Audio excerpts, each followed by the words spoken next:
তো আজকে আমাদের টপিক হচ্ছে ক্যান্সার পেন আর ক্যান্সারের ট্রিটমেন্ট জনিত পেন। মানে ক্যান্সারের তো একটা ব্যথা হয়, ক্যান্সারের যে রোগটা রয়েছে সেটার আশেপাশে যদি কোনো নার্ভ থাকে বা নার্ভের পুঞ্জ থাকে, সেইটা যদি কোনোভাবে ইনভলভ হয়ে যায় সেক্ষেত্রে প্রচণ্ড ব্যথা হয় অবশ্যই, সেটাকে আমরা ক্যান্সার রিলেটেড পেন হিসেবেই বলি। আর যেটা হয় ক্যান্সারের চিকিৎসাজনিত ব্যথা, মানে ক্যান্সারের চিকিৎসা হয়েছে যেমন কেমোথেরাপি পেয়েছেন বা রেডিওথেরাপি পেয়েছেন বা ইনফ্যাক্ট অপারেশনও হয়েছে, তারপরে ব্যথা, সেটাও কিন্তু এক ধরনের ক্যান্সার পেন হিসেবেই গণিত করা হয়। তো cancer pain because of cancer itself, আর হচ্ছে ক্যান্সার পেন বিকজ অফ ক্যান্সারের ট্রিটমেন্ট। তো যখনই এই ধরনের একটা রোগ মানুষের হয় এবং সেটা ডিটেক্ট হয়, মানুষের মধ্যে সেটা নিয়ে অনেক চিন্তা ভাবনা, আশঙ্কা, ভীতি এবং সাইকোলজিক্যাল অনেক ব্রেকডাউন হয়। সেইটা একটা part of the total picture থাকে। তো পেনের আমরা বলে থাকি যে টোটাল পেন হিসেবে দেখতে যে ফিজিক্যাল পার্ট একটা রয়েছে, সাইকোলজিক্যাল পার্ট, সোশ্যাল পার্ট এবং স্পিরিচুয়াল পার্ট। তো সেইভাবেই একটা সাইকোলজিক্যাল একটা প্রচণ্ড প্রেশার থাকে, একটা অ্যাংজাইটি হয়, একটা প্রচণ্ড ডিপ্রেস লাগে সবসময় ক্যান্সার রোগটা জানার পরেই। এবং ক্যান্সার যেখানে হয়েছে সেটা পেটে হোক, বুকে হোক, যে কোনো অঙ্গে হোক, সেই কাছাকাছি কিছু কিছু নার্ভ থাকে বা নার্ভ ফাইবার থাকে বা স্নায়ু থাকে, যেটা কিনা সেই এরিয়ায় যদি ইনভলভ হয়ে যায় সেখানে একটা ব্যথা সৃষ্টি হয়। যেহেতু ক্যান্সার মানেই হচ্ছে কোষের একটু পরিবর্তন, অন্য যেহেতু কোষ এলো, সেই কোষ থেকে বিভিন্ন কেমিক্যাল বেরোয়, সেইগুলো কিন্তু ওই নার্ভগুলোকে অ্যাক্টিভেট করতে পারে এবং সেই নার্ভগুলোই কিন্তু ব্যথা হিসেবে সেটাকে অনুভূতি দেয়। এবং সেই ব্যথা যখন আমাদের ব্রেনে গিয়ে সেই নার্ভের গতিপথে যখন সেই ব্যথার অনুভূতিটা মাথায় গিয়ে পৌঁছায়, তখন আমরা সেটাকে প্রকাশ করে বলি হ্যাঁ প্রচণ্ড ব্যথা হচ্ছে। তো অনেক ক্ষেত্রে ব্যথা ইটসেলফ কিন্তু ক্যান্সারের একটা লক্ষণ। পেটে প্রচণ্ড ব্যথা হচ্ছে, কমছে না ওষুধ খেয়ে, ভাবছেন গ্যাসের ব্যথা হচ্ছে, সেটাও কিন্তু একটা ক্যান্সার পেনের বড় একটা লক্ষণ।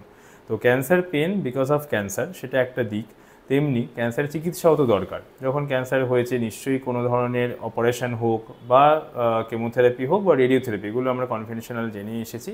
এখন নতুন অনেক থেরাপি এসছে, ইমিউনোথেরাপি বা টার্গেটেড থেরাপি, সেগুলোও রয়েছে। কিন্তু এই সব যে যে মোডালিটিস আছে বা যে যে পথে আমরা ক্যান্সারের চিকিৎসা করতে পারি, সেইখানে কিন্তু প্রতিটা চিকিৎসারই একটা ভালো দিক এবং একটা খারাপ দিক থাকে। ভালো দিক হচ্ছে ক্যান্সারের কোষগুলোকে আমরা মারতে পারছি, ঠিক আছে, সেটা অপারেশন করে বের করে দেওয়া হোক বা কেমোথেরাপি দিয়ে বা রেডিওথেরাপি দিয়ে মেরে দেওয়া হোক। কিন্তু তারপরেও কিন্তু একটা ব্যথার সৃষ্টি থাকতে পারে, সেটাই হচ্ছে একটা খারাপ দিক থাকে। যেমন হচ্ছে আপনার অপারেশনের পরে ব্যথা, কোনো জায়গায় অপারেটিভ সাইট সেটাই প্রচণ্ড ব্যথা হচ্ছে, সেই জায়গায় নার্ভগুলো ক্ষতবিক্ষত হয়, সেই নার্ভগুলো রিজেনারেট করে, তারপরেও একটা ব্যথা হতে পারে। পোস্ট সার্জিক্যাল পেন আমরা বিভিন্ন ক্ষেত্রে, যেমন এক্সাম্পল যদি ধরা হয়, যেমন ব্রেস্ট ক্যান্সার, হ্যাঁ স্তনে ক্যান্সার হয়েছে, সেটার অপারেশন হয়েছে, তার অনেক দিন পরে কিন্তু ব্যথা রয়ে গেছে, সেটাকে বলে পোস্ট ম্যাস্টেকটমি পেন। মানে অপারেশন হয়েছে ক্যান্সারের রোগ চিকিৎসা করার জন্য, সেটা চিকিৎসা হয়ে গেছে, তার অনেক বছর পরে কিন্তু সেইখানেই ব্যথা হলো, সেইটাকে বলে পোস্ট ম্যাস্টেকটমি পেন বা ব্যথা। তো সেই ব্যথার জন্য কিছু কিছু ইনজেকশন আছে এই ব্যথা কম রাখার জন্য। আর কি রয়েছে, কেমোথেরাপি। কেমোথেরাপি মানে হচ্ছে এক ধরনের ওষুধ দিয়ে ক্যান্সারের কোষগুলোকে বিনাশ করা হয়। তো ওই ওষুধগুলোর জন্য কি হয়, কিছু ভালো জিনিস রয়েছে, কিছু নর্মাল সেলগুলো বা নর্মাল কোষগুলোকেও সেগুলোও বিনাশ করে, তার জন্য কিছু ব্যথা হয়। অনেক ক্ষেত্রে কেমোথেরাপি ইনডিউস নিউরোপ্যাথি যেমন বলি, নিউরোপ্যাথিক পেন বলা হয়। তো কিছু কিছু কেমোথেরাপি এজেন্ট রয়েছে, পার্টিকুলার কিছু প্ল্যাটিন গ্রুপসের পার্টিকুলার কেমোথেরাপি রয়েছে, যেখানে লাং ক্যান্সারে দেওয়া হয়, ব্রেস্ট ক্যান্সারে দেওয়া হয়, অনেক ক্ষেত্রে ওভারিয়ান ক্যান্সারেও দেওয়া হয়। সেই ওষুধগুলো খাওয়ার পরে ক্যান্সারের চিকিৎসা তো হলো, ক্যান্সারের কোষগুলো বিনাশ হলো, এবং তার সাথে সাথে কিন্তু বিভিন্ন হাতে পায়ে ঝিনঝিন করছে এবং সেটা প্রচণ্ড অতিরিক্ত মাত্রাতেও হতে পারে। সেই যে নিউরোপ্যাথিক পেন বা সেই যে নার্ভজনিত বা স্নায়ুজনিত ব্যথা এবং ক্যান্সার চিকিৎসার জনিত সেটা যদি হয়, সেইটারও কিছু ওষুধপত্র রয়েছে, যেমন প্রিগাবালিন, ডুলোক্সিটিন পার্টিকুলার কিছু ডোজে দেওয়া হয় এবং সেই ডোজেই এটা কিন্তু কাজ করে।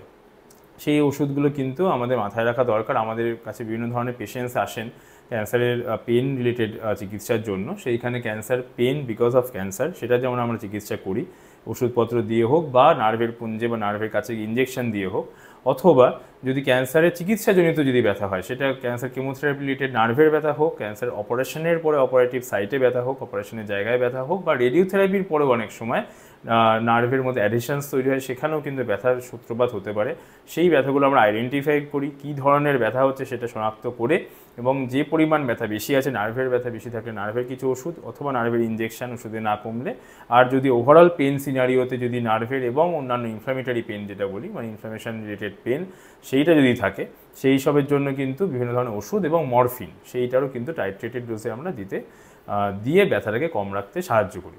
তো এই ধরনের ক্যান্সার রোগ তার জন্য ব্যথা অথবা ক্যান্সার চিকিৎসাজনিত ব্যথায় যদি কেউ ভুক্তভোগী, তার কিন্তু অবশ্যই আমাদের কাছে আসতে পারেন এবং আমরা প্রপারলি ব্যথার ক্যারেক্টারটা শনাক্ত করে আমরা সেইভাবে চিকিৎসা করতে পারি। ভালো থাকবেন, সুস্থ থাকবেন।